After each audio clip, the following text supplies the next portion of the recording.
أعوذ بالله من الشيطان الرجيم. بسم الله الرحمن الرحيم.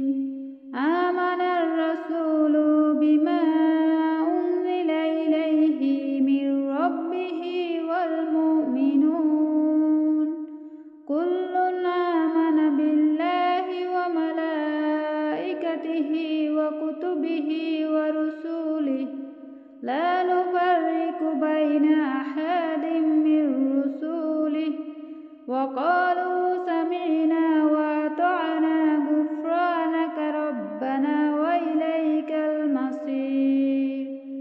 لا يكلف الله نفسا إلا وسعها لها ما كسبت وعليها ما اكتسبت ربنا لا تؤاخذنا إن نسينا أو أخطأنا ربنا ولا تحمل علينا إصرا كما حملته على الذين من قبلنا ربنا